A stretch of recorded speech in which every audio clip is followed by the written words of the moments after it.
Alhamdulillahi Rabbil Alamin.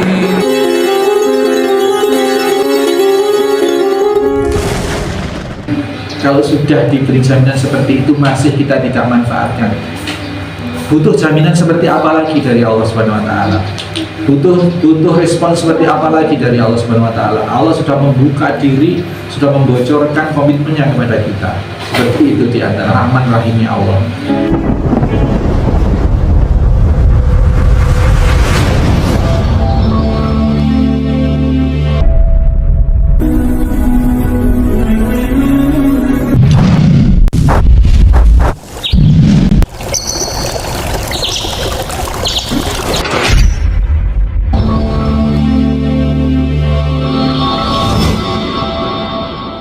Bismillahirrahmanirrahim. Assalamualaikum warahmatullahi wabarakatuh. Waalaikumsalam warahmatullahi wabarakatuh. Alhamdulillah, nahmaduhu wa nasta'inuhu wa nastaghfiruh wa na'udzu billahi min shururi anfusina wa min sayyiati a'malina. May yahdihillahu fala mudilla lahu wa may yudlil fala hadiya lahu. Asyhadu an la ilaha illallah wahdahu la syarika lahu. Asyhadu anna Muhammadan 'abduhu wa rasuluhu la nabiyya ba'dahu. Allahumma sholli wa sallim wa barik ala Muhammadin wa ala alihi wa sahbihi wa mawala. Hadirin hadirat kajian perdana bulan Syawal tahun 1446 Hijriah, Aula Yatim Center Situbondo Al-Firas rahimani wa rahimakumullah. Ada di satu kampung ini bicara tentang adzan sendiri, imam sendiri. Di satu kampung itu ada orang ya pendatang begitu, pemuda, ada masjid, ada musola di sana, ada musola itu sepi. Akhirnya orang ini, pendatang ini berinisiatif untuk mengajak masyarakat sekitar untuk memakmurkan musola itu. Lalu dijawab dengan orang-orang sana, kalau sampai mau rajin sholat di musola silahkan, tapi tidak usah ajak-ajak orang. Di sini tidak akan pernah orang ada mau sholat. Kalau mau sholat silahkan, tapi tidak usah ada, tidak usah pakai speaker, tidak usah. Ini di film Pak. Kemudian dia akhirnya ya sudah, dia sudah berusaha adzan sendiri, tapi tidak pakai toa karena tidak boleh sama masyarakat situ. Tidak tahu masyarakat model apa. Kemudian jadi imam sendiri. Imam sendiri ya sudah, waktu jahri ya jahar, yang maghrib isya itu alhamdulillahirabbil alamin dan seterusnya, ghairil maghdubi alaihim waladdallin. Ada yang jawab amin, banyak di belakang. Terus kan dia tadi tidak ada, dia berhusnudzon, ada orang berdatangan sholat, tapi setelah kemudian salam assalamualaikum, tidak ada orang sama sekali. Ini film horor ini ternyata di situ yang makmum itu para malaikat, dan ini sahih. Ini jadi sutradaranya pintar, yang bikin film ini pintar, jalur gitu, meskipun film fiksi tapi jalur. Kalau kita sholat, kalau kita berupaya melakukan kebaikan, kita sudah mengajak orang, kita bikin kajian, Pak Jirebu sudah ada, nggak ada yang datang misalnya, kemudian ya sudah diniatkan, sudah dilaksanakan, itu hasil terserah Allah. Kajian sudah mengundang orang, sudah memberitahu, ya nggak ada yang datang. Ini Masya Allah. Dan ketika kita ogah-ogahan mendekat kepada Allah, salahnya ogah-ogahan, tapi salah Pak. Itu puasanya juga ogah-ogahan. Itu maknanya kita mendekat kepada Allah dengan berjalan, dengan lambat, dengan upaya yang minimal. Tetapi apa yang terjadi, justru Allah menyambutnya dengan harwala, dengan sangat lebih cepat, merespon dengan menyambut dengan berlari-lari. Kita bayangkan kalau ada orang misalkan mendekati kita dengan berjalan, kita nyambutnya dengan berlari-lari kecil. Oh, masya Allah, seperti itu.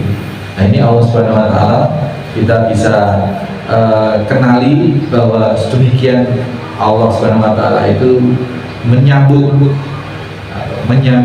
Bahkan dalam keterangan yang lain, fakta-fakta hadis atau keterangan dalil-dalil yang lain, Allah tidak hanya menyambut, tetapi justru memfasilitasi orang-orang yang mendekatkan diri pada Allah Subhanahu wa Ta'ala. Maka disitulah kebaikan yang diterima oleh Allah akan menghasilkan kebaikan-kebaikan berikutnya. Salah satu amal soleh yang diterima oleh Allah akan menghasilkan amal soleh berikutnya yang lebih banyak. Itu merupakan bukti bahwa Allah memberi fasilitas. Orang sedekah mengeluarkan 1 biji kurma, oleh Allah diterima dengan tangan kanannya. Kemudian 1 biji kurma itu dikembangbiakan oleh Allah hingga menjadi sebesar gunung. Ini bayangkan ini fasilitas dari Allah. Orang yang bersedekah, yang berinfak 1 itu diibaratkan seperti 1 biji. Kemudian Allah tumbuhkan menjadi pohon yang bercabang 7, dan setiap cabang berbuah 100. Wallahu yudha'ifu liman yasha. Masih ditambahi komitmen seperti itu bahwa Allah semau-mau Allah akan melipat gandakan kebaikan, pahala kebaikan dari hamba-hambanya. Ini masyarakat muslimin dan muslimat rahimani wa rahimakumullah, seberapa kita ini sebenarnya diberikan satu peluang yang besar oleh Allah Subhanahu wa Ta'ala, dan peluang ini bagi siapapun, sekali lagi bagi siapapun, baik yang punya hafalan banyak maupun yang masih baru mau menghafal, atau yang tidak punya hafalan sekalipun, ya, atau yang tidak bisa baca Al-Quran sekalipun, asalkan punya kesungguhan, asalkan punya komitmen untuk mendekatkan diri kepada Allah, bermakna ketakwaan tadi, mempertebal keimanan dan memperkuat ketakwaan pada Allah Subhanahu wa Ta'ala, maka balasan Allah, sambutan Allah, memfasilitasinya kepada orang-orang yang mendekatkan diri kepada Allah, maka dia akan dapat berkah besar. Seorang yang sudah mampu dalam hal fisik, dalam hal akal, meskipun tidak mampu dalam hal ekonomi, maka menikah, maka Allah akan membuka pintu-pintu rezekinya, difasilitasi, asalkan nikahnya berniat ibadah. Tidak nikah coba sana tidak. Nikahnya memang niat mitsaqan ghalidun, mengikat tali suci dalam rangka membina keluarga rumah tangga, dalam rangka membuka madrasatul ula bagi anak keturunannya sebagai lahan dakwah, sebagai penerus perjuangan ini, maka Allah fasilitasi. Apabila dia fakir, maka Allah akan mengkayakannya. Ini janji Allah Subhanahu wa Ta'ala. Oh, semangat yang mau nikah, ada yang mau nikah tuh, mau nikah tuh, masya Allah, alhamdulillah. Amin. Alhamdulillah. Jadi itu Allah sedemikian pemurah, Allah sedemikian responsif terhadap kebaikan kita, dan Allah maha memfasilitasi kebaikan-kebaikan yang kita inisiasi. Demikian, jadi tidak ada alasan untuk tidak berbuat baik, karena semuanya akan difasilitasi oleh Allah, semuanya akan dibiayai oleh Allah, semuanya akan dimuruskan oleh Allah Subhanahu wa Ta'ala. Kalaupun ada kendala-kendala, ya itu tadi, makanya ada mujahadah. Karena sudah yakin Allah akan menyambut, maka ketika ada kendala, enteng aja kendala itu, terabas saja kendala itu. Karena inna ma'al usri yusra, bersama dengan kesulitan, bersama loh ya, bukan setelah. Saya kadang-kadang nggak habis pikir, dari mana kok inna ma'al usri yusra itu diterjemahkan setelah kesulitan ada kemudahan. Yang setelah itu yang mana? Jelas-jelas itu ma'a, bersama kesulitan adalah kemudahan. Jadi untuk mendapatkan kemudahan di dalam menghadapi kesulitan, tidak menunggu kita harus bersulit-sulit.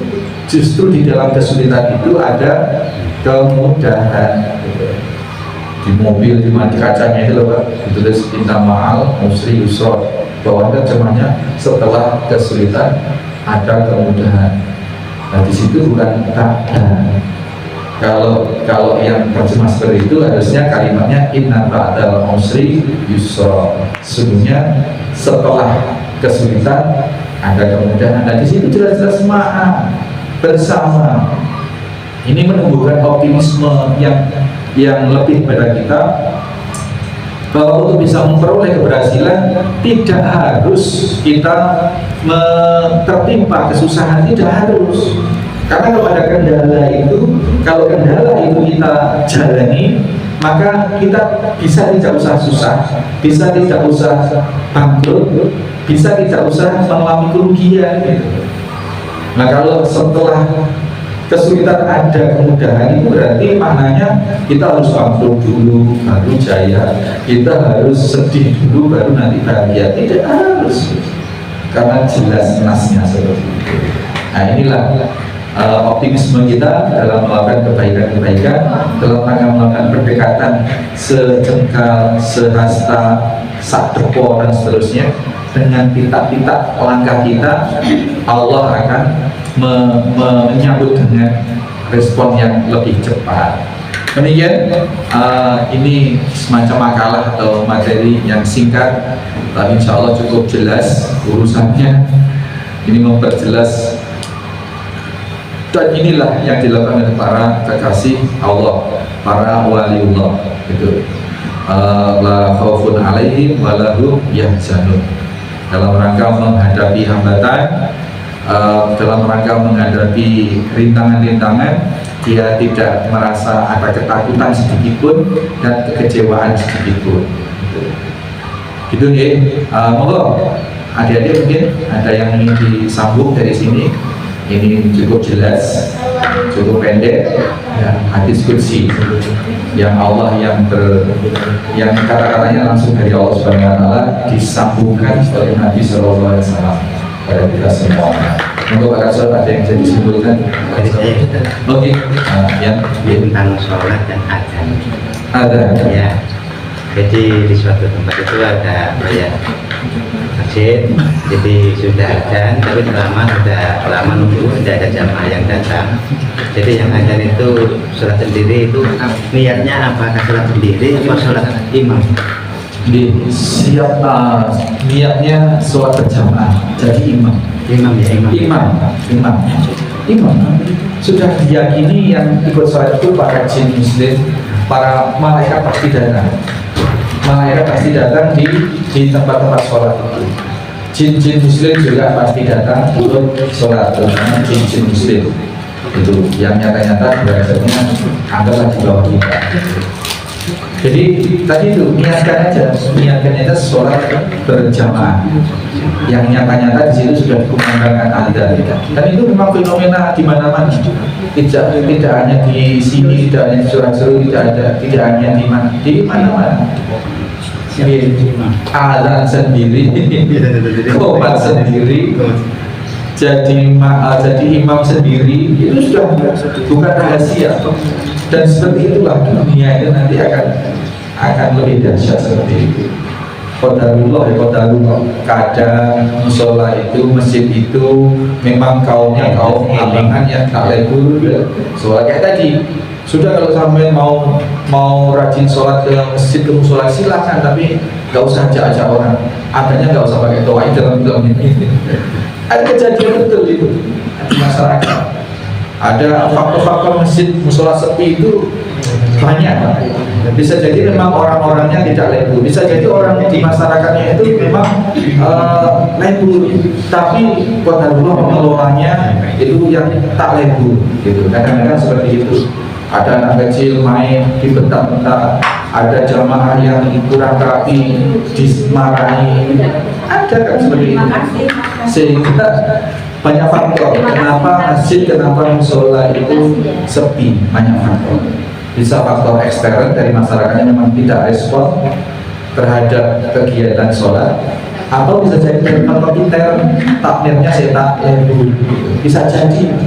Maka ini memang perlu pendekatan sosial, perlu kajian untuk dipahami bersama. Termasuk yang sudah istiqomah adzan sendiri tadi sudah. dirikan di situ sholat berjamaah di masjid itu, meskipun dohirnya sendiri, tapi sesungguhnya banyak yang jadi makmum. Gila, pernah terjadi seperti itu? Alhamdulillah, masya Allah. Gimana Pak Ustaz? Ada? Gitu. Saya pernah sholat di daerah Sumber Kolak. Ketika itu sholat berjamaahnya sudah selesai. Terus saya datang sendiri. Pas mau sholat zuhur ketika itu, kemudian sama Ustaz, dia Pak saya temani. Padahal Ustaz itu sudah selesai. Apa gimana hukumnya? Iya. Sholat lagi. Boleh. Jadi boleh. Jadi begini, sholat berjamaah. Orang yang menuju musola, menuju masjid itu satu. Kalaupun mereka datang ke masjid mendapat orang sudah bubar sholat, kemudian dia tetap sholat di situ, maka pahalanya tetap dihitung berjamaah pertama. Jadi itu yang kedua. Kalau kemudian ada orang lain atau imamnya atau siapa di situ mau menemani, mau memfasilitasi, mau sholat lagi juga nggak masalah, boleh. Itu merupakan sedekah dia. Itu boleh, ada persyaratan seperti itu. Tetapi seandainya tidak pun juga tidak masalah. Sehingga kalau imamnya ini ngerti, misalkan saya ada musola, punya musola atau masjid, kemudian sudah bubaran, ada orang mau sholat, ya kita sudah tahu dia sholat sendiri pun itu karena tadi dia sudah memang niat berangkat berjamaah tetapi terlambat, itu sudah dihitung berjamaah, ya tidak perlu saya temani lagi. Perlunya mungkin dengan menyampaikan ke Pak, silahkan sholat niat sambil tadi kan sholat berjamaah, meskipun sholat sendiri seperti ini sampai dinilai mendapatkan pahala sholat berjamaah, mau silahkan. Jadi tidak perlu ditemani. Itu kalau imamnya atau ustadznya di situ ngerti. Tapi kalau nggak ngerti, kalau menganggap bahwa orang yang terlambat ini nanti kasihan karena tidak mendapat pahala sholat berjamaah, kemudian ditemani, ya nggak masalah juga. Itu ustadznya kalau dikasih tahu juga. Ya Pak, nggak apa-apa, nggak masalah.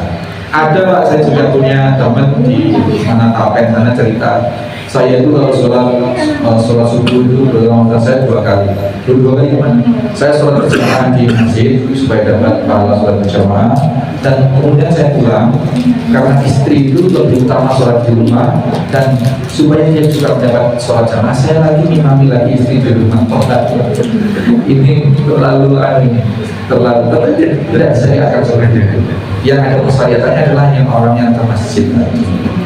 Nah, istri di rumah itu berjamaah dengan yang ada di rumah, yang ada di rumah. Kalau suami lagi itu memang disyariatkan ke masjid, musola, ke tempat-tempat sholat berjamaah.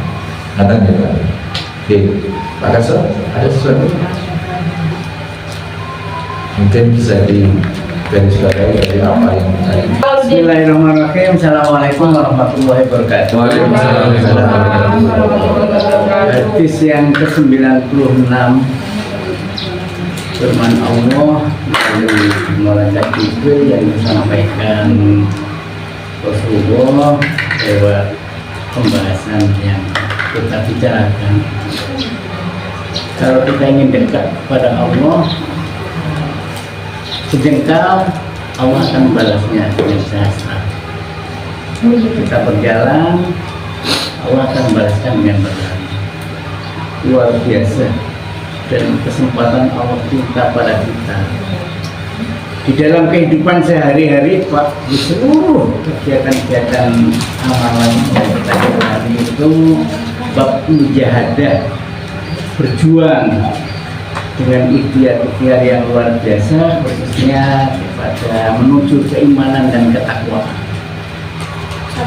Banyak sekali. Oleh sebab itu dengan ilmu yang disampaikan tadi, bagaimana kita berjuang untuk menegakkan hadis ini sebagai memantik kita untuk lebih dekat lagi pada Allah. Tidak mudah memang untuk bisa menjalankannya, tapi justru dengan ilmu ini amat sangat luar biasa. Yang saya alami sendiri untuk bisa sampai ke sini dengan usia yang 68-69, Tapi kalau dibandingkan dengan Pak Haji Rebo, alhamdulillah. Apalagi tadi sudah dimulai dengan adhan, berjamaah, bisa ke sini dan mendapatkan ilmu. Kegiatan-kegiatan kayak gini ini kita evaluasi sebagai perjuangan untuk bisa menggapai mujadalah dalam rangka mencari keridhaan Allah Subhanahu wa taala. Tapi memang tidak mudah, sekali lagi Pak. Dalam seluruh aspek kehidupan, khususnya pada anak-anak muda yang sekarang lagi ikut, kendalanya gini, saya lihat tadi sudah di sini, tapi ngantuk.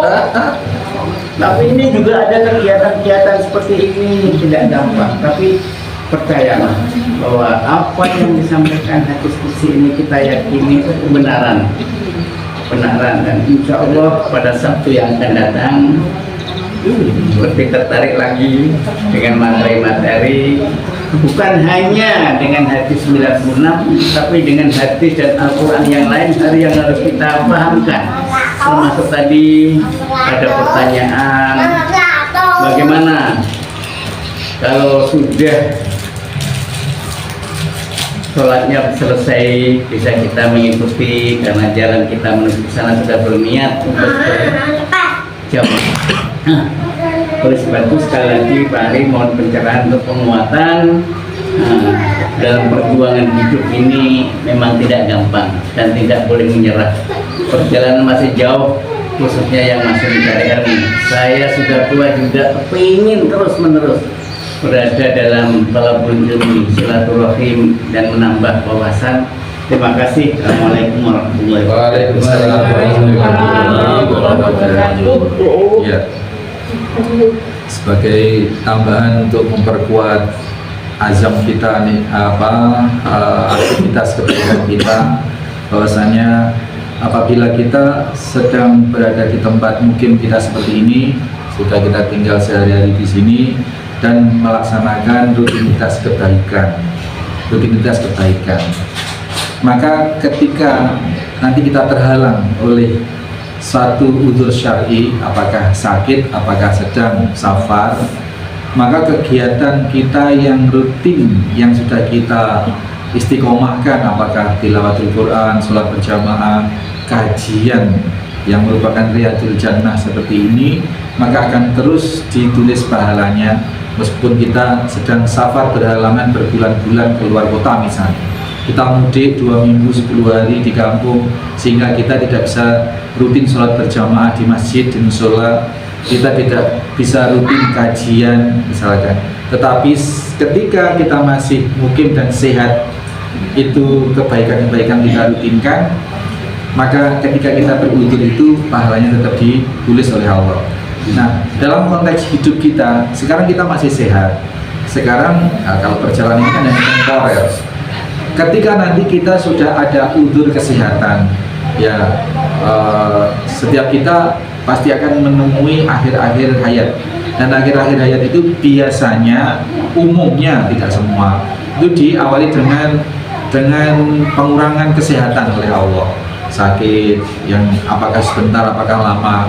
Nah, ketika seperti itu sampai akhir hayat, kalaupun diberi prolog kematian itu dengan sakit yang membutuhkan waktu agak panjang, maka di dalam waktu udzur sakitnya ini tetap ditulis sholat berjamaah, tetap ditulis bertolakul ilmu, tetap ditulis bermajelis ilmu dan seterusnya. Maka senyampang masih sehat, senyampang kita masih kuat, senyampang kita berada di tempat mungkin seperti ini, ya termasuk olean, termasuk curah-cerut, termasuk logundang, itu mungkin berarti kan di lingkungan sini, termasuk mungkin kita di sini. Kita perbanyak kebaikan-kebaikan yang bisa kita lakukan dengan mujahadah, dengan kesungguhan, dengan daya juang yang sungguh-sungguh. Karena itu akan membuahkan bonus. Bonus betul. Ketika ada seseorang yang diganjar koma, naudzubillah, tapi mudah-mudahan jangan kita diganjar koma sampai bertahun-tahun, tidak mati-mati. Mau dikubur nggak mati, mau nggak dikubur nggak gimana.